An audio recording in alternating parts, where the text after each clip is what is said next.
பூஜ்யாய ராகவேந்திராய சத்யதர்மரதாய ச பஜதாம் கல்பவ்ருக்ஷாய நமதாம் காமதேனுவே கிருஷ்ணாய வாசுதேவாய தேவகி நந்தனாய ச நந்தகோபகுமாராய கோவிந்தாய நமோ நமः.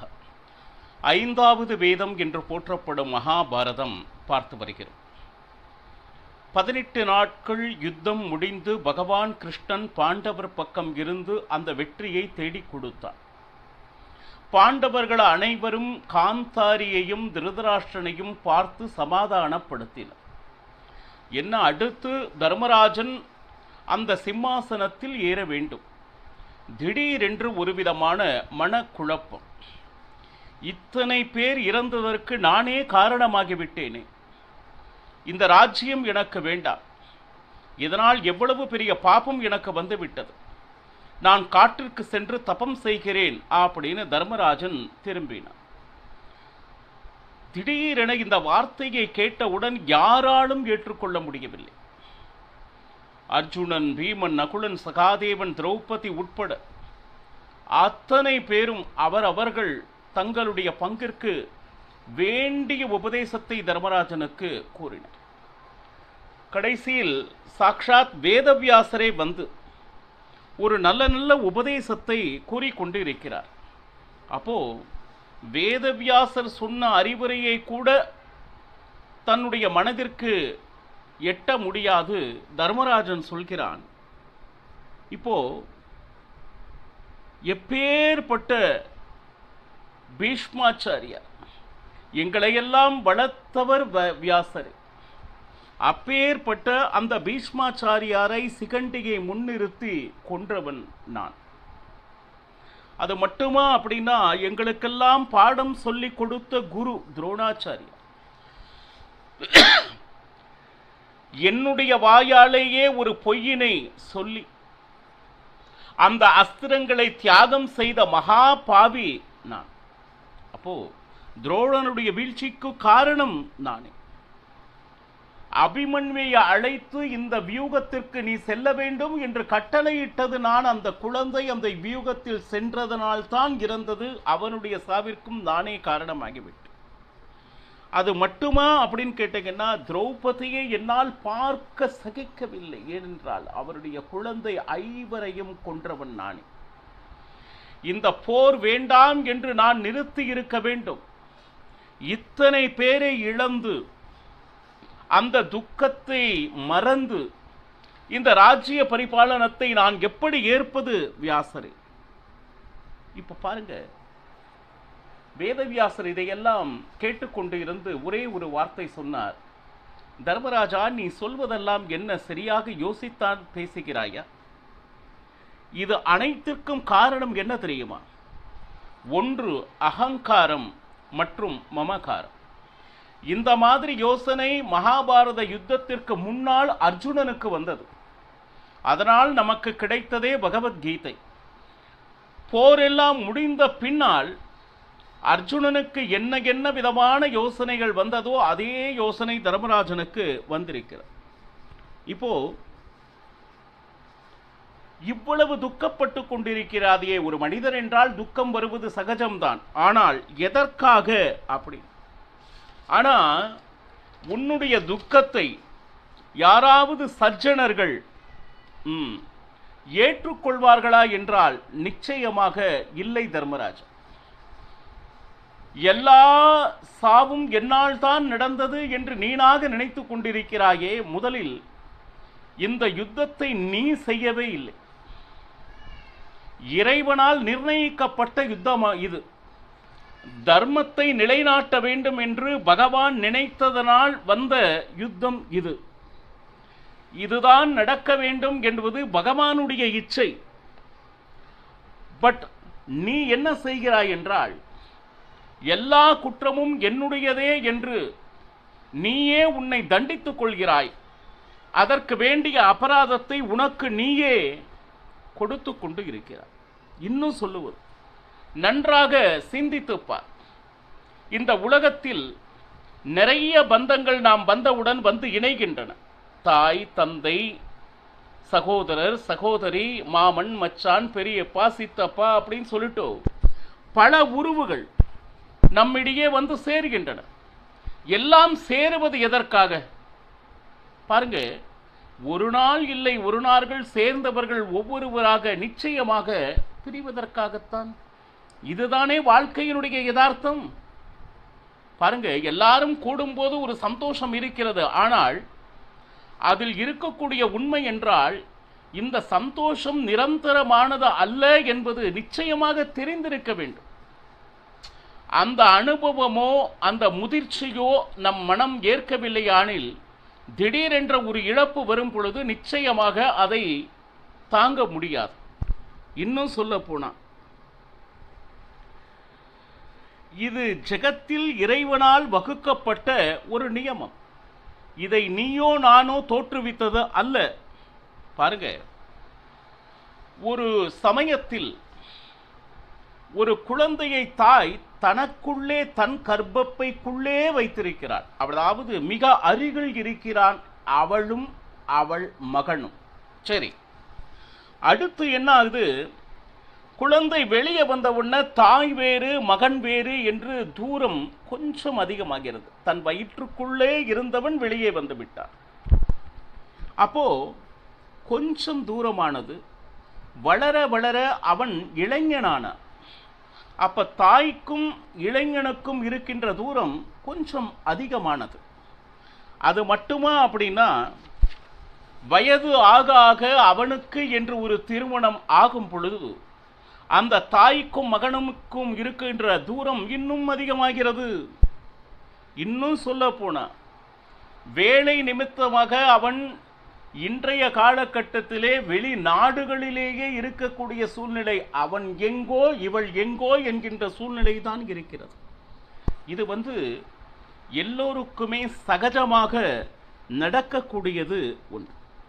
இது எப்படி அந்த மாதிரி உறவுகளை இந்த நீரில் தோன்றுகின்ற அந்த மழை நீர் அதில் வரும்போது ஒரு விதமான குமிழி தோன்றும் பார்த்தீங்களா? நீர் குமிழி போன்றது வாழ்க்கை. அதனுடைய வாழ்வு என்பது சில மணி துளிகளே. அதற்கு பிறகு அந்த குமிழியானது தானாக அடங்கிவிடும். அவ்வளவு நேரமே இந்த உறவுகளின் சேர்க்கை என்பது. இதற்குள் நாம் சேர்ந்தோம் பிரிகிறோம், சேர்ந்தோம் பிரிகிறோம், பிறந்தோம் இறந்தோம் என்கின்ற இந்த மாதிரி அந்த துக்கமான விஷயமெல்லாம் யார் ஒரு சோகம் துக்கம் என்று அனுபவித்து வருகிறார்களோ வாழ்க்கையை அவர்கள் சரியாக புரிந்து கொள்ளவில்லை என்று தானே அர்த்தம். பார், இன்னும் சொல்ல போனா, பணம் இந்த உலகத்தில் வாழ்றதுக்கு நிச்சயமா வேணும், அதுல ஒன்றும் சந்தேகமே இல்லை. ஆனால் அது எல்லை மீறி என்ன ஆகுதுன்னா, நேரம் காலம் கடந்து உறவுகளை துறந்து கோட்டி கோட்டியாக சம்பாதிக்க தொடங்கிறார். சம்பாதித்து அனைத்து சம்பாதிப்பதும் எதற்கு தெரியுங்களா? ஒரு நாள் இல்லை ஒரு நாள் அதை செலவு செய்வதற்காகத்தான். அதை அப்படியே என்ன சொல்லுது பார்த்து கொண்டே இருக்க முடியுமா சொல்லுங்கள்? உறவுகள் சேர்வது பிரிவதற்காக, பணம் சேர்வது செலவழிப்பதற்காக. வரும் நேரம் வருவதும் போகும் நேரம் போவதும் இந்த உலகத்தில் இயற்கை. அதனால தயவு செய்து அதை புரிஞ்சு கொள்ளுங்கோ. அது மட்டுமா அப்படின்னா, ஒரு வாழ்க்கையே இறைவனால் நியமிக்கப்பட்டது எப்படி அப்படின்னா, உறவுகளையெல்லாம் கூடி அந்த சந்தோஷத்தை கொடுத்து, அதே போல அந்த உறவுகளை சரியான நேரம் வரும் பொழுது அந்த உறவுகளை பிரிக்க வைப்பதும் இறைவனுடைய இச்சை தான். அதுல எந்த விதமான சந்தேகமும் இல்லை. ஒரு மலை மேல் ஏறுகிறீர் அப்படின்னு சொன்னா எவ்வளவு தூரம் ஏறிவிட முடியும்? ஒரு எல்லை என்று ஒன்று இருக்கிறது இல்லையா? அந்த எந்த ஒரு மலைக்கும் ஒரு உயரம் இவ்வளவு என்று ஒன்று உண்டு. அந்த உயரத்தை தாண்டி நிச்சயமாக அதற்கு மேல் ஏற முடியாது. பிறகு அடுத்து என்ன செய்ய வேண்டும்? அந்த மலையிலிருந்து கீழே இறங்கித்தானே ஆக வேண்டும். வாழ்க்கையும் அது போலதானே. உயர உயர பறந்தாலும் நிச்சயமாக அது கீழ் வந்துதானே ஆக வேண்டும். இதுதானே உண்மை. பாருங்க, இந்த லௌகீகம் என்று சொல்கிறார்களே, இதுல இருக்கக்கூடிய வாழ்வினுடைய அமைப்பே இப்படித்தான். தர்மராஜா பாரு, மேலேயே இருப்பேன் அப்படிங்கிறது இந்த உலகத்துல சாத்தியமே இல்லாதது ஒன்று. இதுல என்னன்னு கேட்டீங்கன்னா, ஒரு சுகமோ துக்கமோ நிரந்தரமாக தன்னுடைய வாழ்நாள் முழுக்க சுகத்தையே அனுபவித்தவன் அப்படின்னு இந்த உலகத்துல யாரேனும் இருக்கிறான்னா இல்லை. அதே போல பிறந்த நாளிலிருந்து துக்கம் என்னை விட்டு போகவில்லை, துக்கத்தோடையே தன் வாழ்நாளை ஆரம்பித்து துக்கத்தோடையே வாழ்நாளை முடித்தவன் என்கின்ற சரித்திரமும் இல்லை. இப்ப இதுல என்னன்னா, இந்த சுகம் துக்கம் அப்படின்னா இறைவனாக அவரவர் செய்த கர்மங்களின் படி நமக்கு அந்தந்த காலத்திற்கு நமக்கு வந்து சேர்வது. ஒன்று சொல்லட்டுங்களா, அந்த சுகம் அந்த சந்தோஷம் இதையெல்லாம் அனுபவிக்க வேணும் அப்படின்னா அந்த சுத்தியிலும் இத்தனை பேரெல்லாம் இருக்கணும், பந்துகள்லாம் இருந்தாதான் சந்தோஷம். பாருங்க, உறவுகள் வரும்போது சந்தோஷம், அதுல ஒண்ணு அதுல சந்தேகம் இல்லை. ஆனால் பந்துகள் இருந்தால்தான் சந்தோஷம் அப்படிங்கிற வார்த்தையே தவிர சில நேரம் பந்துகளே அந்த சந்தோஷத்தை கெடுப்பவர்களாக ஆகிவிடுவர். பாருங்க, இன்னும் சொல்ல போனா பாருங்க, நல்லவர்கள் தான் சுகத்திற்கு காரணம், அதனால்தான் நமக்கு சுகம் வரும். கெட்டவர்கள் இருந்தால் நமக்கு கெட்டதுதான் நடக்கும், நிச்சயமாக இல்லை. சுகதுக்கத்திற்கும் நல்லவர் கெட்டவர் நம்மை சூழ்ந்து இருப்பவர் பந்து பாந்தவர் இதற்கு எந்த சம்பந்தமும் இல்லை. இன்னும் சொல்லப்போனால் யாருமே இல்லை என்றாலும் தனக்குத்தானே சந்தோஷித்து அவன் வாழ முடியும். தெய்வ இச்சை என்ற ஒன்று இருந்தார். இன்னும் சொல்லப்போனால் அதே போல நம் கையில் இருக்கக்கூடிய செல்வத்திற்கும் சந்தோஷத்திற்கும் சம்பந்தம் இருக்கின்றதா என்றால் அதுவும் இல்லை. பாருங்க, நிறைய பணம் இருக்கு, தூக்கமே இல்லை. பணமே இல்லை, நிம்மதி இருக்கு, அவ்வளவு மகிழ்ச்சி இருக்கு. எத்தனையோ விஷயங்களை நாம் கண்ணார பார்த்து கொண்டுதானே இருக்கிறோம். வாழ்வதற்கு தேவை பணம். ஆனால் பணமே வாழ்க்கையா அப்படின்னு கொஞ்சம் யோசிச்சா கண்டிப்பா இல்லை என்பதுதான் உண்மை. இது பிலாசபியா இருந்தாலும் உண்மை அதுதான் பக்தர்களே. இன்னும் சொல்ல போனா,